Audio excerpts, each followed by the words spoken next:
Tom? Yeah, Bob. We on time? Sure. We just highballed through Danville. Oh, we're coming to that bad curve, huh? It's not the curve that's bad, Tom. It's the grade crossing just around it I don't like. Hope they make an underpass out of it pretty soon. Where you been? Back in the baggage car. Well, I've never seen so many armed guards in my life. What are we carrying? Gold, and plenty of it. They gave it to us to carry because we go non-stop from the capital all the way to the city. Gold, huh? Yep. Well, I guess if this was in the days of Jesse James, we'd be worrying about being stopped, huh? Hey, Bob, we're coming to that curve. Yeah, and then that crossing. Better whistle for it. Okay. Carrying a load of gold, huh? That's right. Boy, it must be some load. All the guys they got guarded. Wish I had some of it. Hey, Bob, look. Yeah? There's a car still on the grade crossing. I know, I see it. Well, the whistle, quick. Bob, do we stop in time? No, we couldn't see it till we rounded that curve. We're going to hit that curve. We're going to hit it hard. Hold on, Tom. Hold on.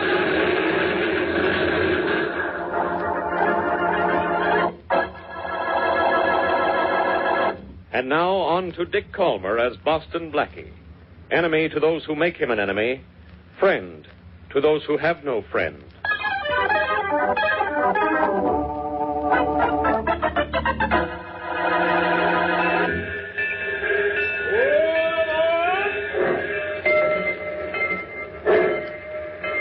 Well, Harry, there she goes. That's right, Peter. And here he comes, walking towards us just as if he knew we were hiding here. Then again, why shouldn't he know? He had his instructions, same as we had ours. He knew we'd be in these bushes. Yeah, I know. This is going to give 100 people a headache. Wait till they try and find out what this is all about. I got news for you. Yeah? I don't know either. You don't have to know. All you got to know is you're going to get paid. You can't figure this out. Nobody's going to figure this out. But somebody is going to be very happy. Believe me, somebody's going to be very happy.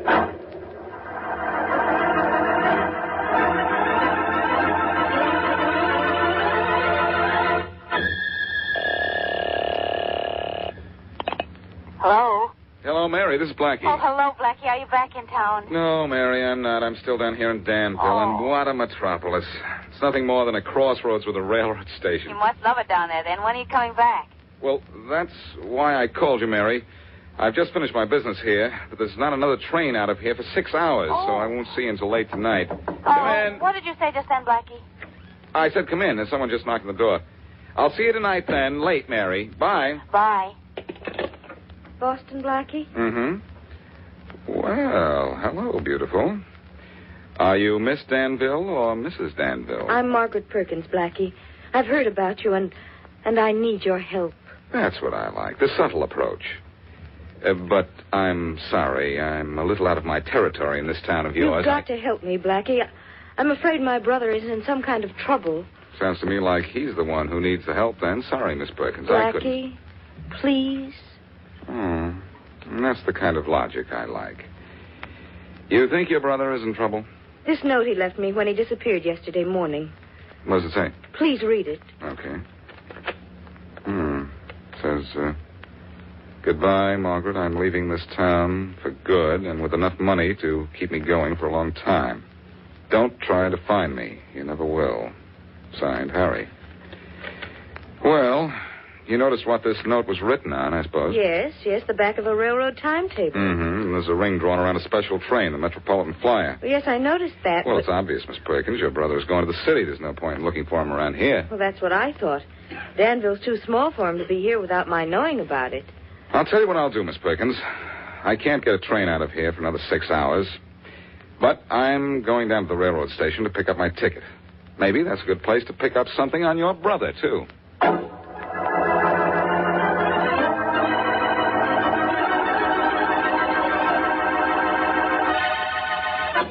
One-way ticket to the city, please. Yeah, to the city, young fella.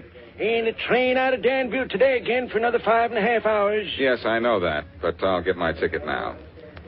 That is, if you don't mind. Yeah, the only thing I mind is my rheumatism. One way, you say. That'll be $1.50. $1.50. Okay, here you are. Thank you. And here's your ticket, young fella. Thank you.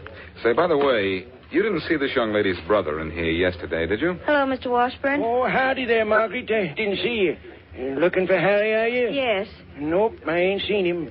We think he took the Metropolitan Flyer out of here yesterday. Flyer? You mean the non-stop from the capital? Yes, I have an idea. The idea's bad, Sonny. Flyer don't stop here. Never has in 50 years. Nearest it ever came was yesterday when it hit an auto up at the crossing, mile and a quarter past here. Oh, how terrible. Was anyone in the car hurt? Anybody hurt? Nope. And you know that was the funny thing about it. There weren't nobody in the car. There weren't nobody around even. This auto was just sitting on the tracks all by itself. And no one ever claimed the wreck? Nope. Guess whoever owned the thing just walked off and left it. Mighty funny place to leave it, though, on the main line tracks with the Metropolitan Flyer coming through. Apparently it stopped the Flyer, though, didn't it? Oh, sure did. Flyer was standing out there in the middle of nowhere for 20 minutes. But that don't have nothing to do with your brother, Margaret. I ain't seen him, not in a couple of days. Well, thanks, Mr. Washburn.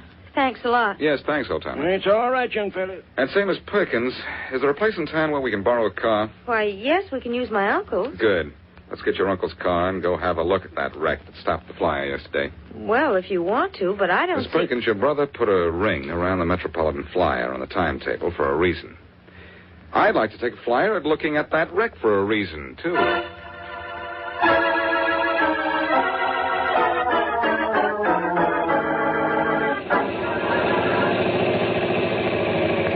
the wreck, Blackie, in the ditch beside the track. And what a wreck, too, Miss Perkins. Have a look at that car. I don't know what it has to do. If it were out of gas, it could have been pushed off before it was abandoned. Whew. Look at this mess. It's hard to believe it was once an automobile, isn't it? I don't think that it's been classed as much of an automobile for a long time. Must be 10 or 12 years old. Say, here's a door frame with a body number on it. Does that mean anything? It means I might be able to find out who owned this car. I think I'll write it down. 732. Good heavens, what's this terrible mess? That, Miss Perkins, was the engine. The motor number's still visible. I think I'll write that down, too. Why, I thought license plates were the best means of a car identification. They're fairly good, but not much help in this case. This car doesn't have plates. Oh, so it doesn't. That convinces me more than ever that... Say, look at this. Look at what? See this round hole in the motor block here? Yes. Well, that's where the carburetor belongs. And this engine had no carburetor. Is that bad? Well, it isn't good. If you expect to do any driving, an engine can't run without one. Oh. Well, maybe it was knocked off in the accident. Oh, no, this motor hasn't had a carburetor for years. The place it should be attached to is all rusted over here. This car was pushed or towed here and purposely left on the tracks. Well, that means someone wanted it to be hit by the train. But why? Why? To stop the train, of course. But why did someone want to stop that Flyer? Well, I'm sure I don't know. Well, I don't either. This might have nothing to do with your brother, but it has me puzzled. The first thing I want to find out is who owned this car. There's an automobile dealer in Danville, isn't there? Yes, Mr. Boswell. Well, Mr. Boswell knows a lot about cars, I'm sure. Let's go see how much he knows about people who buy them. That comes through Danville at 10. Yes, sir. This is getting more interesting every minute. Well, that means the car was bought to stop the train, doesn't it? It wasn't bought for any cross-country tour. Wasn't even in running condition, was it, Mr. Boswell? No, it wasn't, Blackie. The two men who bought it had to tow it away. 2 men bought the car, huh? Did you know them? No, one of them. It was your brother Harry, Miss Perkins. My brother? Yes, he came in with a fella I've seen before, but don't know by name. I think your brother called him Skeet, though, or Pete, or something like that. Well, so Harry and his friend bought that car to stop the Metropolitan Flyer. Okay, here's where I start finding out why that train was stopped.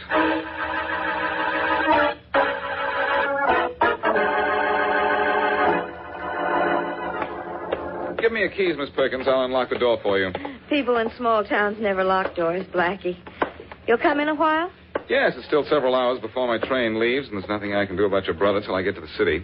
You think that's obviously where he's gone? I think that more than ever now. I think he used the car to stop the Metropolitan Flyer and got on it. Let's go in and talk this over. Oh, yes, of course. Harry! Oh, he's been shot several times. Harry, what's happened? Who did this to you? Oh, tell me, darling, who did this? Harry, what is it? I got to tell why we stopped the train. I got to. Oh. Harry! It's no use, Miss Perkins. I'm awfully sorry, but he's dead. Yes, I know he is, Blackie.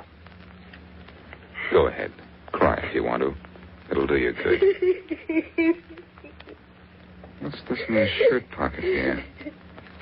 Looks like a newspaper clipping. This is what Harry was trying to tell us. This newspaper clipping says the Metropolitan Flyer was carrying gold. $1 million in gold. I thought it was something like that. Number, please. Operator, get me Inspector Faraday at police headquarters in the city right away. Faraday speaking. Hello, Faraday. This is Blackie. I have the case you're working on solved for you already. Oh, you have you? Well, what makes you think you've solved it? And how did you even know I was working on a case? Oh, I didn't say you were working, pal. I don't expect miracles. I just said you've got a case that probably has you stopped. Well, for once, you know what you're talking about. It's the toughest, biggest case I've had in years. And if I don't crack it soon, the commissioner's going to make a traffic cop out of me. Oh, who did it, Blackie? Harry Perkins and a fellow named Skeet or Pete. Perkins? A fellow named Skeet? Who are they? The two men who robbed that shipment of gold. Gold? What gold? The gold that was supposed to come in from the capital on the Metropolitan Flyer yesterday morning. You must be crazier than I thought, Blackie. That gold arrived on schedule yesterday, and is safe and sound in the National Bank. No. Yes.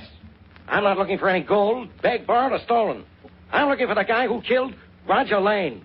Roger Lane, who's he? He's the guy whose murderer you aren't letting me find. Because you're bothering me, that's who. No gold is missing? If you had any in your teeth, it'd be missing. Because I'd knock it out. Now, hang up and don't bother me, Blackie. I got something on my mind. On it, but not in it. Okay, Faraday. Maybe you do have a problem, but believe me, trying to figure out when a train was stopped has me stopped, too.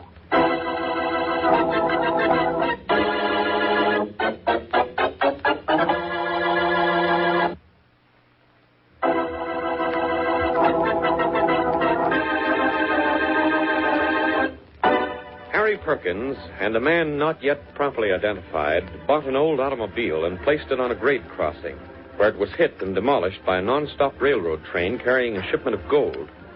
But though the train was stopped, it was not robbed. Later, Harry is shot to death by an unknown assailant. And Boston Blackie, working on the case for the dead man's sister and searching for a reason why the train was stopped, comes to the city in search of clues. On Mary Wesley's door is the dead man's sister. Well, I don't have to say it the other way, too, do I? Oh, of course you don't. How do you do, Miss How do you Perkins? do? Miss Perkins is the girl I told you about on the phone just before I left Danville, Mary. Oh, I see. Oh, Miss Perkins, I'm awfully.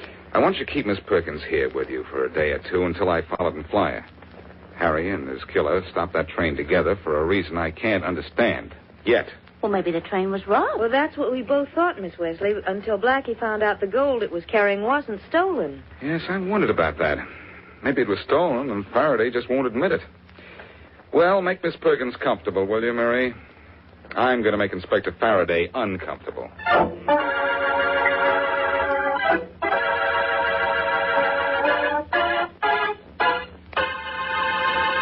So you think the shipment of gold was stolen off that train, do you, Blackie? Yes, Faraday, and I think it's such a big case the authorities decided to leave you out of it. Oh, is that so? Well, let me tell you something, wise guy. This afternoon I talked to the bank that was supposed to receive that dough, and they got it. You hear? They got it. Now, beat it, Blackie. I got problems. You always have problems. Now, listen to me. I'm not listening to anything. I've got a murder to worry about. Roger Lane was killed this morning at about 7 o'clock, and I know who killed him. Well, that's fine. Arrest the killer, and then let's try to figure out the thing that's got me stopped. Forget it, will you? I've got a killer, and I know his name, Sam Baldwin. I know he killed Roger Lane. Yet I can't break his alibi. Maybe that's because he isn't your killer. No. Look, Faraday. There was the Metropolitan Flyer standing out there in the country with $2 million in gold in the baggage car. It was stopped on purpose, but it wasn't for the gold. What was it stopped for? I don't know, and I don't care. Maybe it was on the wrong track. All I know is that if you think that flyer was stopped for the gold, you're on the wrong track, too.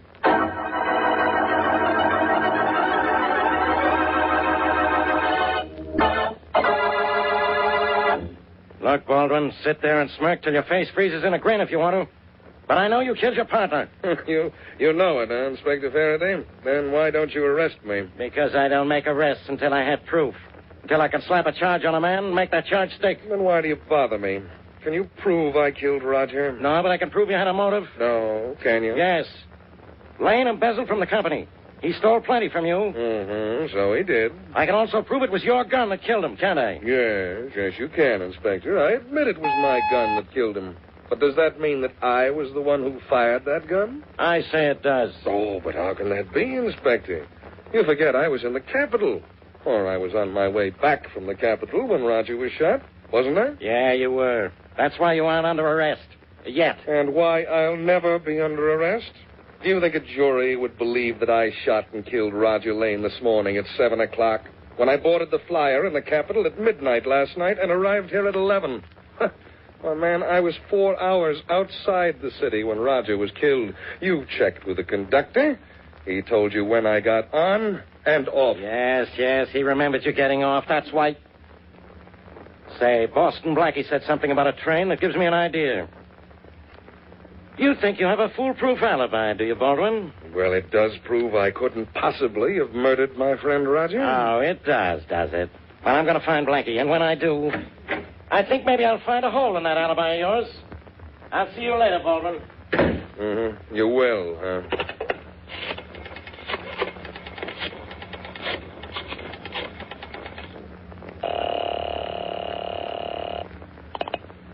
Hello? Jeter Johnson, please. Speaking. Oh, Jade. Inspector Faraday was here again. So what, Baldwin? What are you worried about? Plenty. But why? I took care of the only guy who could rat on us. Harry Perkins is dead. Yes, I know you took care of him all right, and that was good work. But, Jeep, you're going to have to take care of somebody else the same way. Oh. Boston Blackie. Boston Blackie?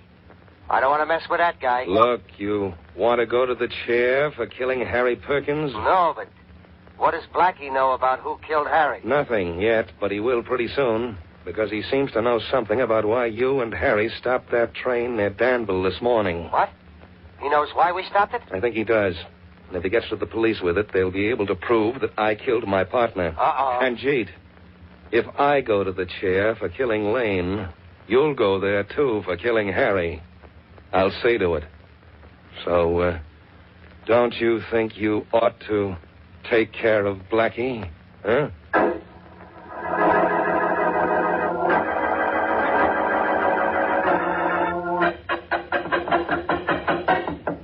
I'll get it, Margaret. It's probably Blackie. All right. You don't think he has any news, do you, Mary? He might. Blackie solves very difficult cases awful fast sometimes. Yes, I know. Hello, Blackie. Oh, hello. Hiya. You're Boston Blackie's girl. Is he here? No, he's not, but he's expected any minute. Good. I got a tip if he wasn't home, he'd be here at your apartment. I'll wait for him. Well, all right, come in. Thanks.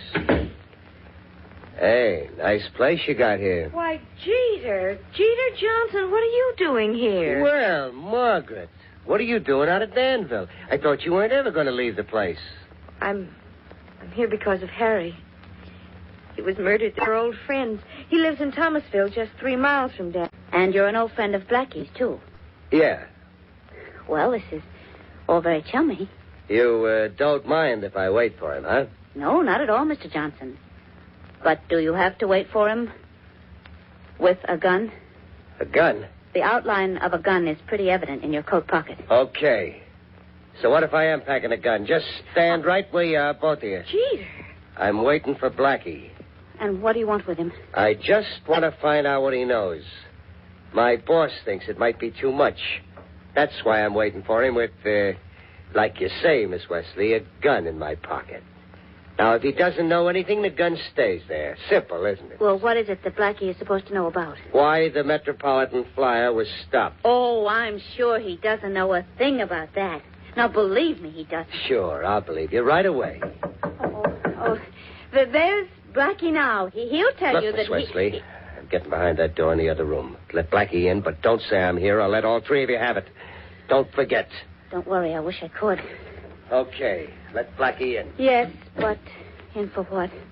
Margaret, cross your fingers that Blackie doesn't know anything. They're crossed. Good. Hello, Mary. Oh, come in, Blackie. My goodness, you don't know... Mary, I've got it. That. Who cares about that? Who cares about it? I do, and Faraday is going to care about it, too. Look at this clipping I found in the afternoon paper. It says Thomas Baldwin of the Capitol, brother of Sam Baldwin of this city, bought a small building today. Blackie, that doesn't mean anything. It really doesn't, does it? Mary, stop making those silly faces. I'm serious about this. It's a clue to the whole thing.